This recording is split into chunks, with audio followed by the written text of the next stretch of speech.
Chronicles, one amazing series of YA novels, an insatiable thirst to relive the glory that is K.A. Applegate's literary masterpiece.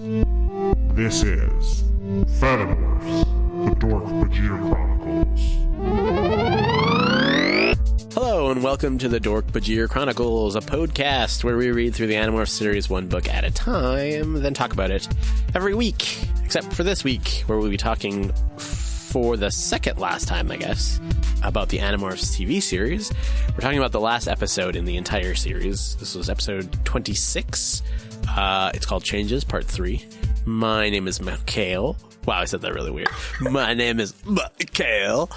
My name is Mikhail, the host. I'm Tespa. Oh my God, what's Jesus going on? Christ, who are you people? I'm Tessa the expert. And who are you today? Sorry, Tess. Is that it? Is Tessa done? I'm done. Okay. No, yeah. And I'm Babdoon, the Nigderb. That's not as bad as other ones. It doesn't involve any flesh, I guess. Exactly. Or eggs. No, like. Oh, Jesus. We are joined once again by Jared. Hello, Jared. I'm Jared. I am here for the last time. I'm so sorry the rest of you have to do this without me now. Well, you'll be here next week when we do our wrap-up episode as well. Oh, yeah. Yeah, there's one more. Wait, babe, That did I never too. tell you that there's one more show? There's one more episode in your contract until your soul is free. Oh, no. Oh, God, I already At had so least many one plans. Okay, before we jump into our summary of this final finale, let's do some quick... Ooh, yeah. Ooh, yeah. The first piece of fan mail comes from @Tellurad128, who says, "You know it's a good day when your bag of chips matches the Animorphs book you're currently reading." And it's a picture of, shout out to Lay's Burnin' Hot Dill Pickle Remix. Also, is that a thing? That sounds fucking delicious. Right? That looks really good.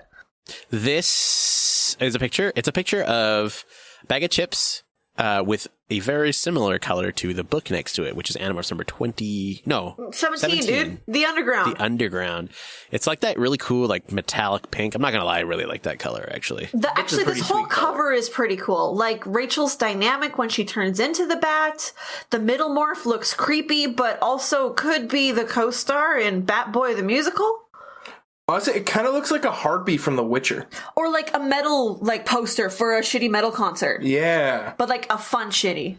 Our next piece of fan mail comes from, what would an episode of fan mail be without a movie polls fan mail? Movie Actually, this is poll! kind of a two-parter. It's both US Dutch Kitty on Twitter and movie polls. So US Dutch Kitty posts a picture, it looks like it's from Amazon, of a ebook called Annie Space Morphs, a sci-fi morphing gender transformation romance. I have not read this. Of course not. What do you mean you haven't read it, Wait, Mikhail? have you read the description or not the book? No, The I definitely read the description. Very good. Yeah, I'm not going to read the whole thing because it's pretty long, but I highly recommend you guys check the description for this show because the link to that will be on here. And Movie Polls pointed it out to us and asked us to do an episode on it, which, by the way, has been in our schedule to do for pretty super long time. This fan mail's from January. I think it was the day after I got this, I added it to the schedule. So hopefully we'll be doing that. Can I just say really quick, this show, it's so it's inspired by Animorphs, obviously, but it's book one of Animorphs, and then also there's this other kid there hiding out in the construction site, and then this is basically the story of that other kid. Yeah. I don't think it's supposed to be a kid. I think it's supposed to be an adult person. Sorry, because it is a terrifying romance. I hope against hope it's supposed to be an adult person who uses their powers to sexually exploit casinos. Yeah. Okay. That does it for fan mail. Jared, why don't you walk us through the sort of juicy finale tidbits, which turns out to not be actually that juicy. Now, this is, if you're looking for any sort of closure from this series, I'm really sorry. You're not gonna get shit all for closure. In fact, you're gonna get less than closure because they raise more questions in this that never get answered. They knew that the show was ending by this point, right? Like when they wrote this three-parter, they must have known, right?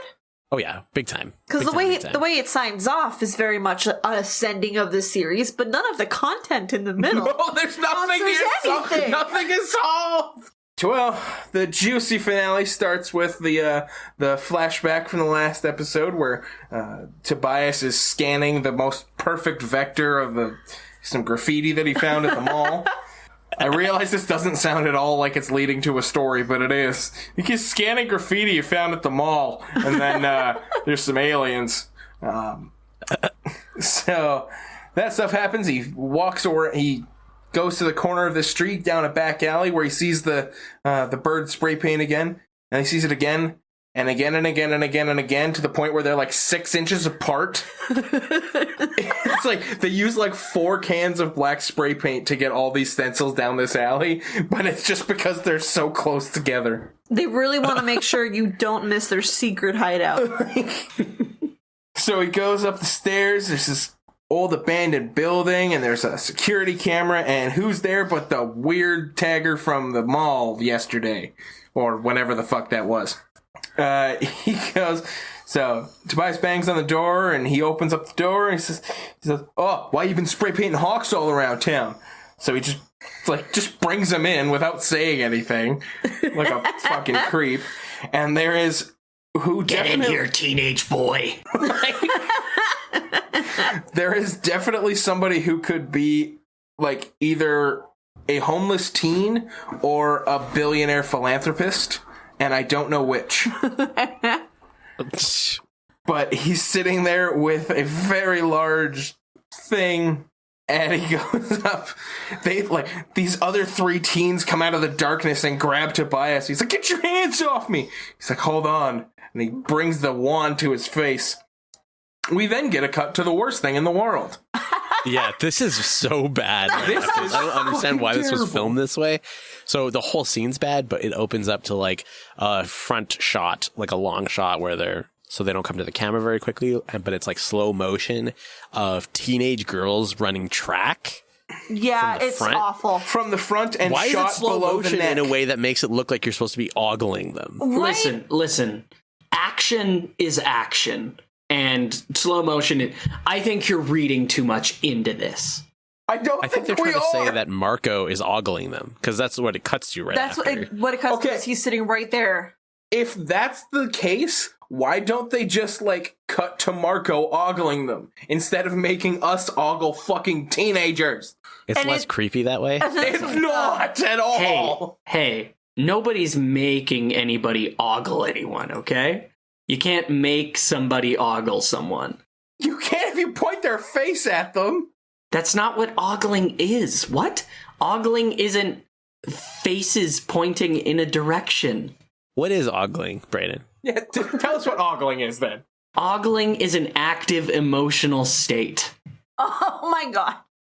I like how you've actually quite well scientifically described this. And what emotion is that? What do you mean I mean... Like, could you ogle out of sadness? Yeah. No, the only emotion you ogle with is horny. No, yes, horny, pretty much. God damn it, guys. Horny, okay. It's terrible, but it's... Yeah, so we get... I'm pretty sure I counted it. I think it was like 8 to 10 seconds. It was way too long for what it was, and then there's a really awkward zoom in on one girl's face. We don't know who this girl is. Yeah. Then we finally cut away from it, and it's Marco sitting there with a really big rabbit. It's a really big rabbit, but that's a fucking stew rabbit. It's a metaphor. He's got a big animal in his lap. Oh, it's a no. metaphor. Gross. Is this what this episode's gonna be? Because I'm not down with that. Yeah, so he's petting the rabbit, and the girl walks up. She's like, "Oh, it's a cute little rabbit. What's his name?" He's like, "I haven't figured out a name for it yet. What's yours?" Which, I'll admit, good fucking line. The only thing that sucks about it is you have to have a rabbit. Yep. Also, why do you have a rabbit? It's really weird. Or it could have been a dog. But also, this would only really work for teenagers. Yeah. Because if there was just a grown man sitting there at the track field holding a rabbit, you would avoid that man like the plague. Like, what's the rabbit's name? I know what's yours. Like, yeah, this. Yeah, excuse me, I'm going to run the other way now. This line only has game if you are in junior high. Yeah, so he asked her what her name. She says, I think it was Naomi. Naomi. Says, I'll name her Naomi after you. And then the rabbit just starts having a shit fit. It starts humping its leg or having a seizure. I don't know what is happening. I don't know a lot about rabbits other than they taste very good. Pretty sure you're not supposed to do that. But it's just and it's convulsing and it's terrifying. And I'm like, get that fucking rabbit out of here. Which Marco does immediately. He scoops him up, runs away. Naomi just looks disgusted. And then you hear she's so Axe's grossed thought out. speak going to be like, sorry, I couldn't hold it in anymore, and I don't know what he means by that. I don't know what he means. Does he mean horny humping? Does he mean, did he poop on Marco? Did he he's like, sorry, the rabbit morph I acquired is always dying, so... We only know it's Axe because the rabbit turns blue for demorphing, but they didn't want to spend any budget on him turning into an Andalite. No, I don't think so. Well, no, it doesn't say his name. Sorry. Yeah. But you hear his voice. You hear his voice, and it sounds like Axe. And then he turns blue to signify he's demorphing. Cut back into the school. Jake is at his locker. Who walks up? Cassie. Oh, no, wait. Sorry. Not there yet. Marco walks back into the school, and he tries to go downstairs for whatever reason. I don't really know why. I think he's looking for Naomi, because she pieced. She saw this rabbit, hork a doobie or a dooder into Marco's lap, and then was so disgusted she quit school. Yeah, it's really confusing, because he's like, I need to go see a girl. And then the service maintenance guy stops him, and it's like, but where were you actually going? Because... Were you going to the girls' locker room, maybe? That's kind of what I'm getting the vibe with now. But then when the guy doesn't let him pass, he just goes up Marco goes up the stairs. It's like, where are you going then? I don't know. It's weird. And the guy says it's a gas leak in the most obvious lie way. And then he just pulls out his hammer and is just standing there with the hammer. Just this large man with alopecia standing there with a hammer, not letting children wander their school. Alopecia? He could be blonde. There is no hair on that dude's face. Doesn't even have eyelashes. Dude's got nothing. Smooth from head to toe. Oh yeah, then we get the scene with... But the pores. The pores. We get the scene with the wand, with the guy with the wand. Yeah, the glow stick of destiny. Yeah, we cut back to Tobias and the homeless teen billionaire. Do I remember, was it making noise, or am I just having an aneurysm? I think you're just having an aneurysm.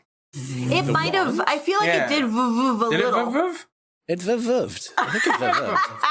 Definitely a sex toy that they just used as a prop. Oh God! I'm gonna put this vibrator in your ear, and if you don't scream in pain, you're not a yurt. Yeah. What if that's what they did to make the... I know Yerks can read human minds to know that everything is, human. But if only you could just fuck with someone, and then if they go along with it, that means they're an alien. Oh yeah, we always put dildos in each other's ears. Oh, it's how we kiss. Of course. Naturally. Yes, it is Thursday. Alien. It is Thursday. Yes, it is time for my vibrator ear. Gotcha, alien. You fell for my trap. Get out of here, you fucking yerk, and you kick him down the stairs. And then you run away, and then you're never going to be caught because these yerks don't follow anyone who runs away. Spoiler alert. Little bit of exposition drops here. This is a weird little group of teen freedom fighters who were all once controllers, but managed to escape, and have now somehow managed to lease a giant loft, even though they're all teens. They look like they're 25. Well, I think I assumed they were squatting. That's a good point, actually. That's probably more accurate. But also, there's the secret adult woman who collects the tech that we're going to meet soon. Yeah. She's an adult. She could sign the lease. Maybe. But if she's the one signing the lease, she's still like, yes, I am leasing this loft for me and my 7 teenage roommates. It's like, I'm not going to rent this to you because I don't want to be on the news, so you can go elsewhere. They're just visiting. They're from out of town. Shut up. They stay a lot. It's fine. We have a lot of sex toys. I mean, it's a Yerk detector. And there's also, I think, my favorite line in this entire episode. He says, "We're not running on slug power anymore." And I love how stupid that line is. That's pretty bad. It's so fucking dumb. I thought I felt nothing before that moment. Like, I thought I was a numbed person, but that turned me into a stone. Also, these freedom fighters have picked the hawk as their symbol just because it's a bird of prey and they're gonna kill the Yerks. Holy coincidence, Batman. Cut back to the school. We finally get to this part. This cracked me up more than anything else in the episode because once I actually thought about it, it's hilarious. So Jake is at his locker. Cassie walks up and she's like, "Oh, did you get your suit for the dance?" He's like, "Oh shit, I completely forgot, Cass. I'm sorry." "It's okay, I figured." And she holds up a box with a suit in it, and she says, "This was my grandfather's. He wore it when he married my mother, and you were about the same size, so I thought he'd bring it." And you look in, I'm like, this is a really sweet gesture. But then you realize your grandfather was the size of a 15-year-old boy when he married your grandmother? I mean, what the fuck? They just got married at 15, babe. What if that's not good. That's still not good. Also, just the idea of hey, do you want to wear your dead grandfather's suit? No, just get me a short sleeve colored shirt, button up, so I don't look like a Mormon, and a black skinny tie. No, what the fuck? I don't want to wear my dead grandpa's.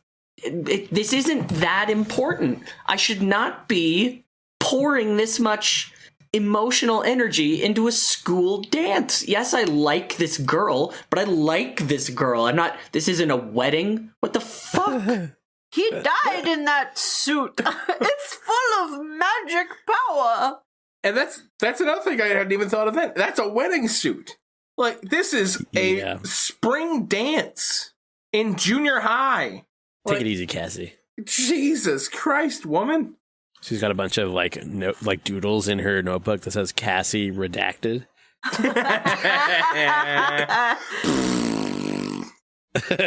Yeah, that's bad. All right. Cut back to the loft with all the children, which is what it shall be referred to from now on. They're essentially, Tobias is playing dumb to be like, "I don't know what these Yergans are. You'll have to believe me." So they basically tell him, and it's like, "Yeah, they're space slugs, blah, blah, blah. We all escaped, blah, blah, blah." And then it has this little flashback of the main dude escaping. And we've seen Yerk pools several times throughout this series. Yep. I've never seen a spot where somebody can just walk out. Yeah, he kind of just sidles away. Yeah, he just runs away as they're looking at the pool. Yeah, they're like, "Oh yeah, that's a Yerk pool, all right." And he's like, "I'm out of here," and he ran. He's like, "No one's ever thought of this before." Why isn't everybody else running? And then the fact that he's not instantly captured again. The Yerks know who you are. They were just inside your head. They've been to your house. They're gonna find you. Well, that's why they're in the loft. Yeah, but that dude definitely had a cyanide pill in his molar. Oh, he was part of resistance movement.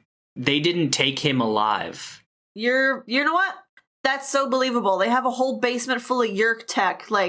Of course they made cyanide pills. Yeah, but it's andalite cyanide, andonide. And denied. Nice. Pulled it together at the end, Jared. Damn, well yeah, done. Good. So essentially, Tobias is like, man, have fun with your little like alien game. Sorry, I gotta take a call real quick. Oh yeah, essentially, yeah. Tobias is like, well, enjoy your little alien invasion game. I'm the fuck out of here. And then everyone's just like, oh no, you know too much. So essentially, they were like, we're just gonna keep you hostage, dog. Sorry. Until you believe or something. Yeah. Like, what about the rest of the guys? Like, they're not going to let Tobias leave because he knows too much, and he'll just tell on them, which didn't work when Hugo tried it, the leader, before, but will work now that Tobias doesn't believe it. Okay, but also, I love how quickly Tobias just caves as soon as they, as soon as he's like, well, we can't let you leave, he's like, okay, I'll join you. Like, there was no, like, forcible stopping. It was just like, you can't leave. He's like, all right, fine, I guess I'm with you guys then. Right? It's like, just immediately he folded like a house of cards, man. Shit. And then a guy walks into him and then his shitty bird necklace breaks and falls on the ground. He's like, oh, it looks like Mr. Birdwatcher wasn't telling us everything he needed. That didn't make sense. I don't know why I said that. Looks like Mr. Boyd-Watcher. Mr. Boyd-Watcher. Trying to Boyd around with us. Trying to pull the Boyd over our eyes. So far, all of this is great. This is going to be how we do the podcast from now on. Oh, yeah, because we forgot they call him a bird watcher because they're like, what, you're not also a No, because escapee? Tobias goes in and he's like, sorry, I follow the tags because I thought this was like a bird watching club. Like, what? For cool kids. You are wearing a leather jacket at this moment. I'm pretty sure you are not allowed to wear a leather jacket that looks that cool and say you want to join a bird watching club because you looked at graffiti. Yes. Obviously, you've never been in a bird watching club. I have been in the wrong bird watching clubs, apparently. Like birds, like British birds. I gotcha. We cut down to... that took me a sec, but I like that. It was not good, so... He's like, the little disc around his neck drops, and she's like, all right, well, let's go take this downstairs. So they meet this full-grown woman who is hanging out with a bunch of teenagers, but I've dug enough into that for this episode, so I'm just gonna fucking go with it now. And she's just like... Essentially, it's like she's a genius. When they took her yurk out, she took half of their tech with her. I'm like, damn, she's just like walking up the stairs with computers and shit. Like, the lady can recognize Andalite technology at a glance. She can recognize Andalite language at a glance. Because she's like, you see that writing down there? I'm like, wait, what? No, I don't even see that writing down there. But she has another weird spinny disc thing. Little spinny disc player. Like from the first couple episodes. Did we determine what happened to their, like, disc holder? No, I thought that was in the episodes that I missed. Maybe it broke when Tobias, like, saw the hologram and got his human body back? Maybe the disc was saved, but the disc player broke? Maybe. Oh, that makes sense. Yeah, I don't think it was ever explained, though, but, like... Because all it is, like, now he just has a disc on a necklace. But she puts it in, and it starts spinning, and the other one had, like a top to it, but this one doesn't, so it's just, like, a very fine disc spinning insanely fast, and I just kept thinking, I'm like, that thing's, like... Don't touch that. You will slice your fucking finger to ribbons. Yeah, it's like a diamond saw over here. I'm just picturing, like, a spiral ham cut just on your fingertip. Ugh. It's the worst. So essentially, like, the one guy is like, oh, so what is it? He's like, it's some kind of message. It's made for alien brains, so it might melt your fucking brain out your ears, dipshit. Which is, like, that's actually very cool and not a thought I've ever had before. Like, oh, it's built for alien minds. It might melt a human mind. We have no idea what this is. Let's proceed with caution. Cut from there to Marco and Jake just going fucking ham wild, smashing buttons in a spaceship. Ham wild? Nice. Oh, it's true. It's tastier than hog wild. It's cheese you can eat. It's more domesticated than hog wild. Yeah. We then cut back to Marco. He decides, screw that large man with alopecia. I'm going to go downstairs. So you and the alopecia. He has alopecia. I can't not notice it. That's because Jared has alopecia, so he's like, my people. I have a head to toe body wig that I wear. Jeez. To make me look like I do. He goes downstairs and we just get a picture of him turn the corner. He's like, oh man, oh man, oh man, oh man. And then the large man walks up the stairs again, but he's just holding the hammer and it's fucking horrifying. He's like, I'm off to go beat like some children's heads. Where's a junior high kid? I want to hit him with his hammer. Jesus Christ, man. He's also wearing the tightest coveralls ever. No, just that booty popping. They're normal coveralls, but that booty is ridiculous. Luckily enough, before he came up the stairs, Marco had changed into a lizard, and apparently this lizard was having a not good day, because if you look at it when it's stuck to the wall, it is just like opening and closing its mouth rapidly. It's like, it's like freaking out. Yeah. Jared actually had to back up the tape and be like, what the fuck is that lizard doing on that wall?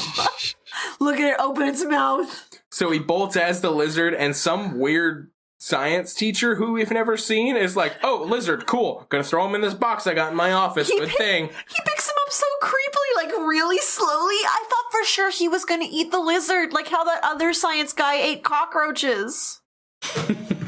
I forgot about that guy. Did he actually eat the cockroaches? I thought he was looking real close. No, he ate it, and that's why Rachel was so like. No, he definitely did not. I would have noticed. That's why Rachel was so grossed out, because like, oh, that could have been one of us. But no. When you eat things you're not supposed to, that's called pica.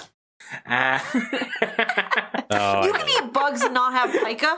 Yeah, but if you do it compulsively, that's pica. Yeah, that's pica. Did you hear about that dude who ate like? Apparently he ended up eating an entire car at one point. Oh yeah, he ate like half a plane. I remember hearing about this dude. Fucking gross. Monsieur Mange too. He's French. At least he's not Terrar. That guy was fucked. He puts the creepy science teacher guy puts him in this like giant lizard container that he carries on his desk. The lizard, also known as like a habitat. That thing, that's the word. It's a little aquarium. The lizard box. The lizard box. The box just for lizards. But so Marco is like, it's like, oh man, if I demorph, these wires are gonna slice me to ribbons. And I'm like, no, they're not, dude. That's not how this works. This is a really weak box. Like you will be morphing into a human. Like, and this is I never wire got that. mesh. I don't understand why he's freaking out about it. Like, it's very weak. I doubt it would do that to your growing flesh. Perhaps like a solid thick glass bottle, like a pop bottle, something like that would probably work, or be difficult. Or like if the box was like barely big enough for the lizard, or if it was glass all over. Like, I was that would thinking, like, if it's tough. small enough for the lizard, because like then he'll still be mostly lizard as he hits the edges, and it probably won't be nice. Yeah, but in that one, he's definitely big enough. I'm thinking too much into this, guys. Oh God, Mikhail's gotten to you. Now you're thinking critically about media. I hate it. No, truly a curse. Believe me. Or I'll just get stoned and watch Demolition Man again. And everything will be right with the world. You wipe all the critical thinking from your mind. Exactly. This should work, I think, actually. At the same time, everybody's kind of the rest of the crew is gathering outside of the dance, and we get to see Jake in Dead Grandpa's tux, and it has tails. This is like a piano player tuxedo. It's really bad. Like, you know what sucks though? Like, without the tails, that's not a terrible looking suit.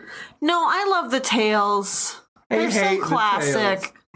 They are not classic. They are just ancient and dusty. I am 100% with you, Brayden. 100%. But then we get to see Axe for the first time in a million years. And he has grown an afro. It's so big! And he is dressed like Jim Carrey in Dumb and Dumber. Yeah. It's so blue. Axe is bad. The only useful thing he did was like make that weird Dr. Seuss machine from like the Eric episode. Since then, and since before then, he was completely useless. Yeah. Yeah, because I built this spaceship and it does not work at all. Mostly because I built it in an underground bunker. Why am I just realizing this now? He built a spaceship in an underground, like, nuke bunker, and he's surprised when it didn't work. Fuck. Yeah, so essentially it was like, where's Tobias? He said he wasn't coming and he's not coming. What do you want from me? Let's just go inside. And Rachel is just like, so like, cool, casual, mean girl about it. Just like, yeah, he's a fucking asshole who said he wasn't coming. I'm gonna have a killer time at the dance anyway. Also, her hair looks so cute. Like, she put so much work in making it look this cute to go to this dance, and then her boyfriend didn't even want to come. Ugh. Rude. Rooters. At this point, Marco realizes that he's got about a half hour, like an hour, however long he has left. And he just starts screaming out for help, and apparently Axe can hear him. Was this ever established before? Yeah, they can always hear each other. I don't know why only Axe heard him. That was sort of weird. Yeah, that was weird. Anyway, he finds him, he gets him out, and we get to see a horrifying morph. It is terrible. I think they did it because it was like, oh, he was too close to the deadline and this is how dangerous it can be. It was rough, though. One of his eyes got to the regular size before the other eye did. It was real gross. Yep. We then go back to the warehouse with all the children, and they put... Oh, God, this part... They put Tobias volunteers to, like, interpret the alien signal if they'll let him go. So everyone's like, you could be hurt. And he's like, okay, but you've kidnapped me, so what the fuck else am I gonna do? Right. Yeah, sure, get in my brain. Yeah, like, fuck it. Like, you'll see how much I hate being here. So they sit him down in this chair and throw on a quote-unquote VR headset. This is like the Vive 0.1. This is the, what was that Samsung one?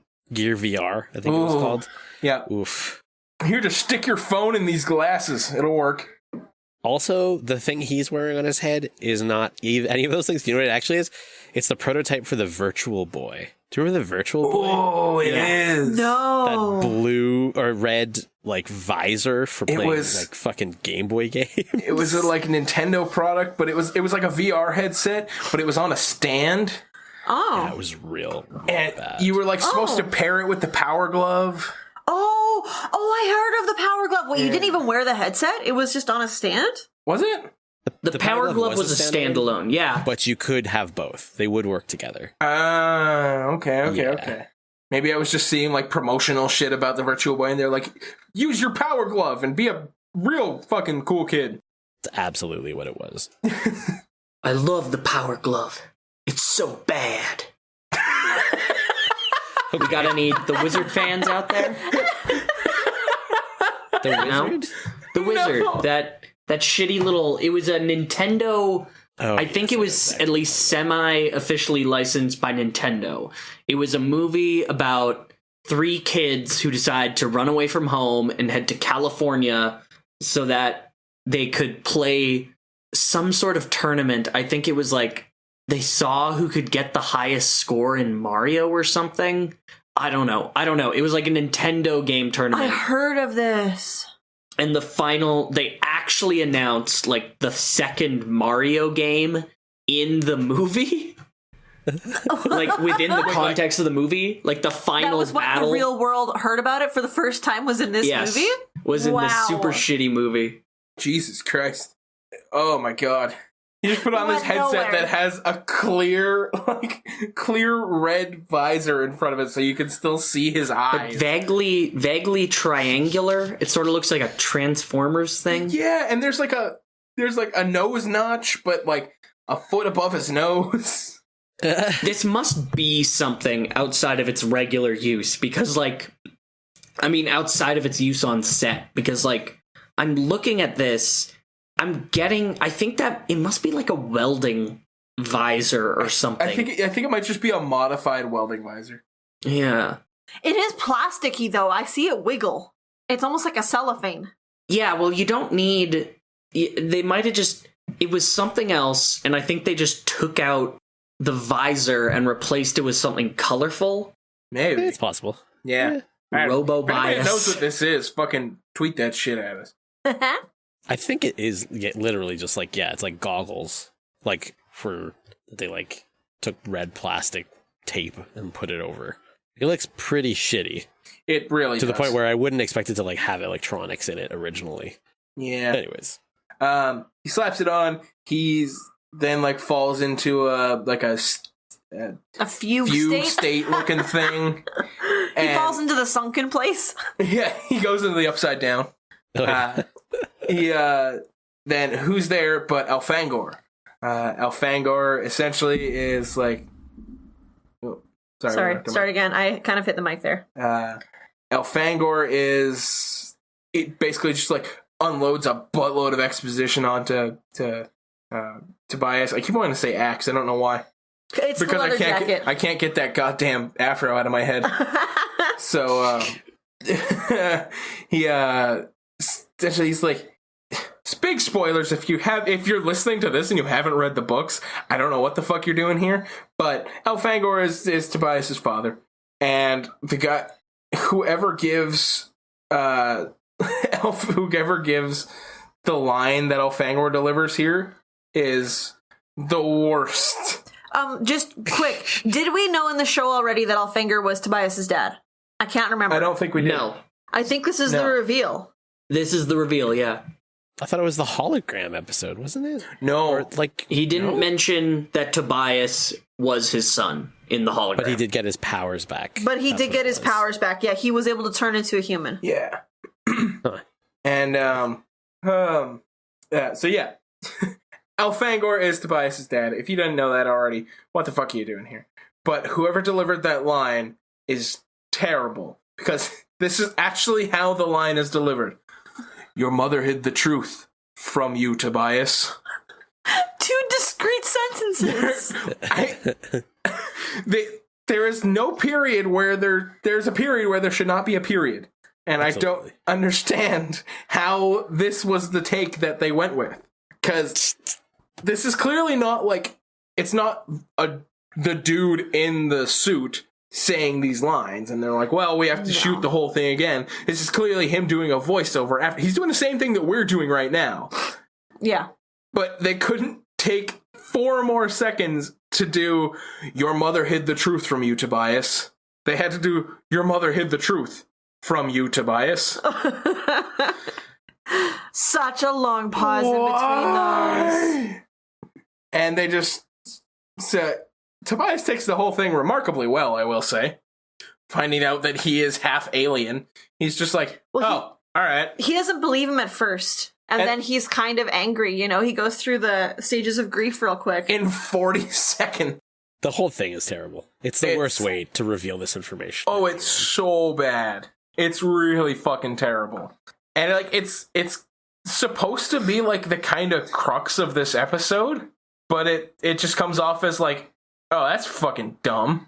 Like, yeah. So, cut back to the school. Everybody gets back together, and we see the horrifying morph that Marco does. And Marco tells them the plan. So remember when he snuck downstairs and glanced for 2 seconds? He somehow sussed out that they've rigged the school, like the gym where the dance is being held, into a pit trap that will fall directly into the Yerk pool. And which raises so many questions. How is that physically possible? How is that not just going to kill everyone? Yeah, I was like, since when is it the Yerk's plan's just to fucking kill everybody? That was kind of what they were planning to do. How would that not kill a bunch of Yerks? Yeah. Exactly. Did they have this trapdoor plan for the basketball thing? I feel like that was it for the basketball game too, no? Was it just that you come downstairs now? So it's like basketball game. No, the basketball thing was the tornado warning. Oh yeah, come to the basement for the tornado warning. Yeah, come to the basement. I just heard this on the radio and got a perfect recording, so I'll play it over the loudspeakers here. You know, that part? Yeah, the whole trapdoor falling makes as much sense as leaving your prisoners unguarded. Oh, yeah, right. They try and figure out what to do. A big battle won't work because then eyes will be on the school. So Jake and Rachel share a really weird, smirky look that lasts for way too long. It's real gross. Cut back to the warehouse. and Mr. 3 and a couple of his lackeys have shown up, and they trip one of the laser things, and the creepy tagger's pager goes off. He's like, we got company. And we're kind of doing like jump cuts between what Tobias. No, you're not saying it right. Hey, we got fucking company here. Company, guys. Fuck the laser wire. Got fucking tripped by these fucking yicks. My fucking page is going off.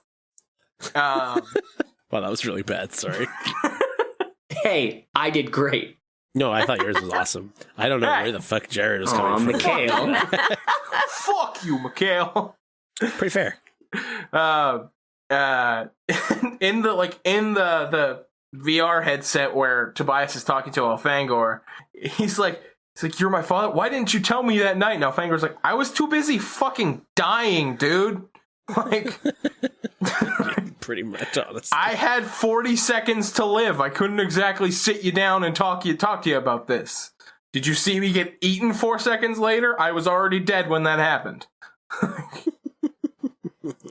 So everyone, they kind of pull everybody out, and it's like the kitchen scene in Ratatouille. All the rats are running everywhere, and they're just like getting the hell out of there. And the leader of the resistance just decides that he's gonna be like, no, you should go. And I'm like, why are you letting him go? You don't even know this dude. You're the one they know, and whatever. Listen, you're not wrong about any of this stuff. I know, but it's clear. It's just, I'm done. I'm just done. You're almost done. Don't worry. We're one episode done. away from the end. I am minutes away too. This is great. So Vista 3.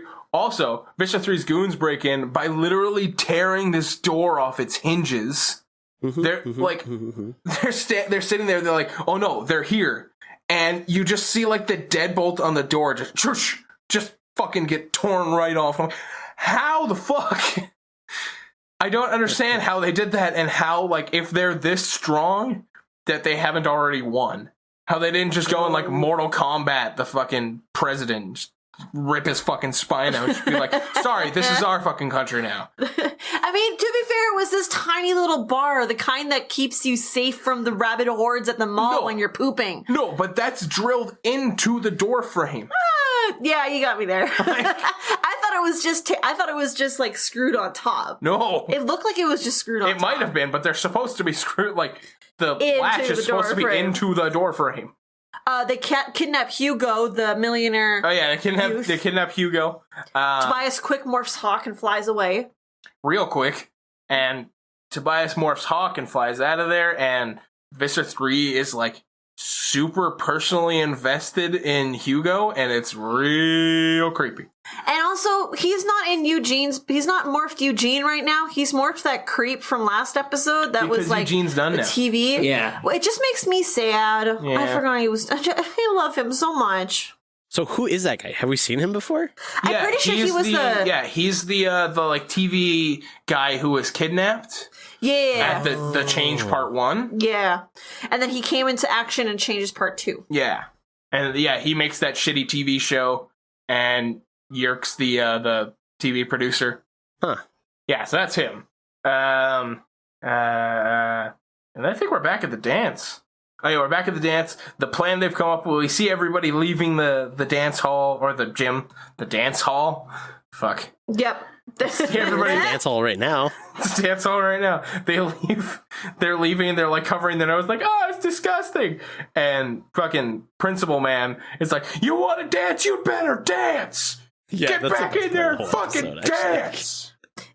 He very creepily went up to Rachel at the beginning of the dance to be like, the spring fling king and queen. It means you're the queen of swing. Dance. And at the end, it's just it's so great. Because even if he wasn't to Yerk, I'm pretty sure Chapman still would have gone that hard for this dance. So Skunk walks out, everybody runs away. We then cut to Siberia, and everyone's like, oh man, the dance is canceled. What a drag. And Axe is like, the fuck are you guys talking about? We're all here This place has music. This is a fucking dance. And everyone's like, holy shit, you're goddamn right. You're a fucking genius, Axe. And then everyone takes turns kissing him on the mouth. Yep, there's a lot of that. And then they we then cut to the jukebox where a mysterious hand plays song 69. So nice. Hey, nice. We zoom out, and it's Tobias in something other than a fucking leather jacket or hawk feathers. It's a white tuxedo top with like black pants and a black shirt underneath. Like, it's a killer look. It's a look that a junior high kid definitely put together. Yeah. Like, but it's very junior high kid cool. Like, Rachel's immediately in love with it. They go dance and have the cutest little moment where her head is like leaning against his lips and he says that he loves her. Yeah, kind of abruptly and out of nowhere, but it is indeed said. He mentions his father for the first time, and she wisely is like, "You know what? I'm getting my dance right now. I'm going to ask about that weird shit later."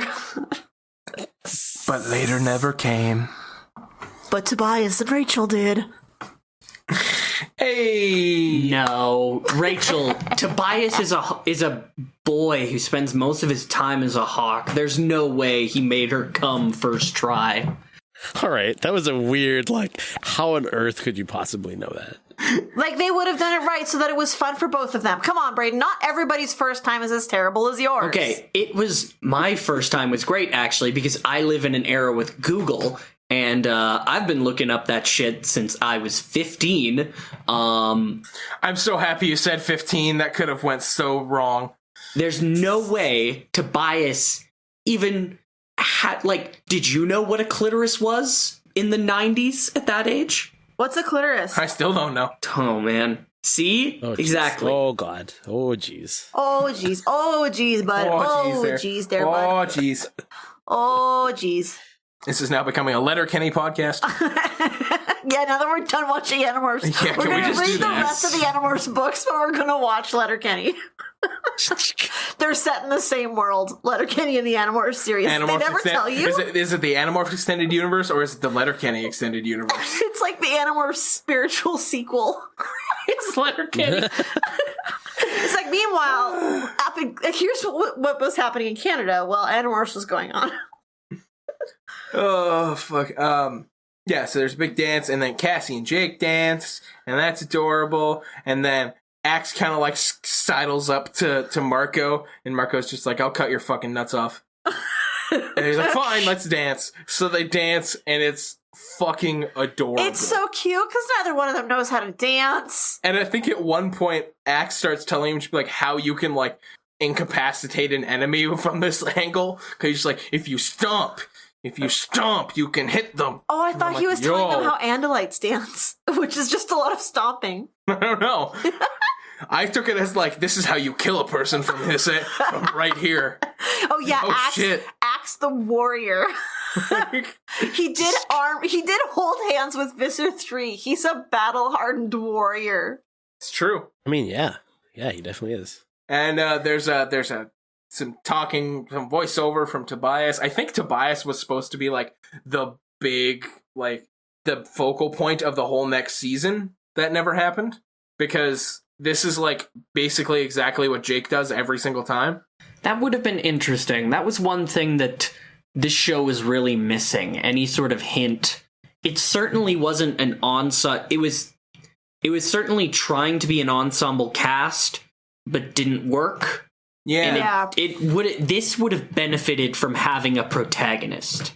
Absolutely. Yeah. I think that would have made it stronger. They tried with the rotating points of view, and it just did not quite hit the mark. I think if they're gonna do like an ensemble cast like this, it has to be a significant chunk of time dedicated to each character. A longer series, obviously, but like it needed to be more than just like the 7 to 8 minutes in whatever episode. Yeah, but everybody dances together and it's very cute. I mean, I guess we can say Tobias was the protagonist of these because this is part 3 of 3. And the only thing holding them together is the hawk spray paint and the fact that the TV show guy was kidnapped and Visser 3 could morph him. Like, those are the only things that's the tie all three of... Oh, and the dance. So I think maybe they meant to have Tobias as the protagonist of all of them, but because he's doing his own thing that he doesn't explain to anybody else and does not relate to the rest of the story at all, it just doesn't make any sense. Well, I thought for a minute you were talking about the whole, like, he was supposed to be the protagonist of the whole series. I'm like, he was a hawk for like 80% of it.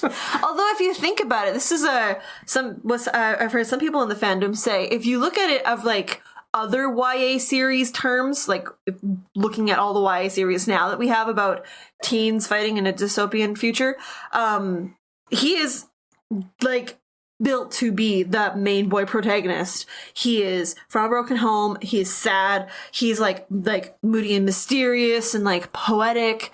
And his dad is an alien war prince who fought the main big bad guy. And then in Animorphs, he just gets trapped as a hawk and is like their recon guy. You know why they didn't do that? Because K.A. Applegate's a goddamn genius. She's a genius. Thank you, Catherine. Finally. And Michael. Says it. And Michael. Thank you to the Applegates. I don't think their last names are... Thank you, K.A. Applegate, who is comprised of Catherine. Thank you to K.A. Applegate, the being which is comprised by Michael and Catherine. Yes. Mm-hmm. Thank you. But yeah, and then credits roll and we're fucking done, guys. Guys. At one point in this show, Jared asked, how did they come up with the name Animorphs? Was that like from the Andalites, or did they come up with it themselves? And I say, no. Marco made it up in like the first book. Jared was not amused. Lame. Why is that lame? Because Marco came up with it. Oh my god, you're such a hater. I feel like I was pretty clear about saying that the sins of TV show Marco are far worse than the sins of Book Marco. I know. I just choose not to believe you. But Book Marco gets way creepier and mean sometimes. It's not creepier. It's just that he's very like savage as like lieutenants or like captains go. Like, yeah, especially when Jake's not around, and it's like, oh, well, I'm gonna call the shots. Unless it's a Rachel book, in which case he just defers. Yeah. So bad. I love Jake and Rachel as characters, but their books are consistently my least favorite. This is a TV show podcast? Every possible OTP alert.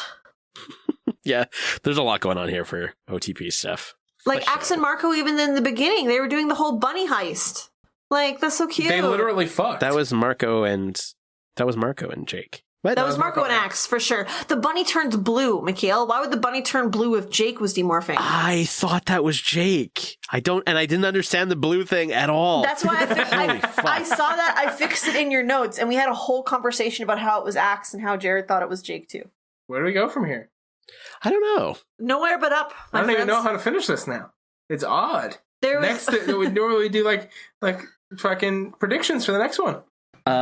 Give me 2 seconds here. At the end of this, a long journey, I would like to take each of you into the works of an author who I feel was sort of in the same headspace as we are finishing this series. From Midsummer Night's Dream by Shakespeare. Oh my God. Act 5, Scene 1. If we shadows have offended, think but this, and all is mended. That you have but slumbered here, while these visions did appear. And this weak and idle theme, no more yielding but a dream. Gentles, do not reprehend. If you pardon, we will mend. And, as I am an honest puck, if we have unearned luck, now to scape the serpent's tongue, we will make amends ere long. Else the puck a liar call, so good night unto you all. Give me your hands if we be friends, and Tobias shall restore amends. It's all in your head. That's pretty good. It's all in your head. Bravo. Next time we are going to be doing a retrospective or a wrap-up or finale for the TV show stuff. So we took a bunch of questions from our audience members. Unfortunately, if you're hearing this now, it's too late because by the time this current episode will be released, we'll have already recorded the next one because Jared's going to jail and we can't record it before that court date. They refuse to record it over the phone. Yeah, that just ends in terrible audio. The quality is bad and they won't pay for the long distance to Venezuela for Brandon. Son of a bitch. What my dad did in Venezuela was all on him. Like, just because I only held the chainsaw a couple of times. A couple of times. Oh, man. We're going to be doing some questions, like favorite moments, that kind of stuff, some quiz stuff as well. But until then, Jared, where would we find you if we wanted to get in contact before you head to the slammer? You can find me at collectivelegacy.org under the Two Nerds in the Basement header. You can also find me on Twitter, Instagram, Facebook, any of that jazz. Yeah.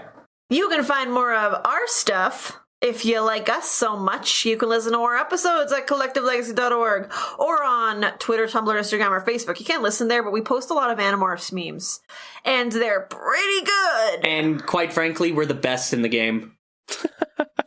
We are the best in the game, actually. Remember to subscribe on iTunes or wherever you get your podcasts, or else we'll just stop doing the podcast and I'll just post, like, my demo reel, I guess. You want more Shakespeare monologues? Then don't subscribe, I guess. I don't know. If you want to supply Braden with more film reel, because he only uses 35 millimeter for his demo reel. Only. And it's the original film he sends out, which is probably why he never gets a call back, because no one has a fucking projector. Their office. I only fuck on Super 8 film. And it's 60 pounds, so they're just like, fuck this. You can show your support for our show and the film reel at our Patreon page, patreon.com/DORKBAJIR. We offer special bonuses for patrons, like access to our Discord server, Animorphs essays written by us, and much, much more. We'd like to give a shout out to all our patrons at the Dork-Bajir level or higher by giving them an Animorph style title, starting with... Big shout out to Michael Armenta, the Blue Bunny. Spencer, the lizard going, ah, ah, ah. Anne-Marie Ellis, the Flamin' Hot Dill Pickles. Elamist, the homeless billionaire team. Shanna, swooping in at the last second in a white suit, playing a romantic song, and your girlfriend forgives you instantly. Even though you can't make her come. Oh, Jesus. Steve Driven, bird-watching boy keeping secrets. Andrew Vila, burnin' warm Polsky Agorky. Anyanka, axes afro. Zachary Vaudo, he's clean. Greg Della Posta, what a nice name. My bunny's now named Greg Della Posta. Martha Urquhart, conflagrated, sweaty cucumber. Nick, large alopecia janitor guy. Mariah Lambie, you wanted to dance? You're gonna dance. For the Fanimorphs, my name is Mikhail, the Dance Enforcer. I'm Tessa, the dancer. And I'm Braden, the dance choreographer who's never had legs. And I'm Jared, I'm the skunk at the dance. You are. And this has been Dance-A-Morphs, the Dork-Bajir Chronicles.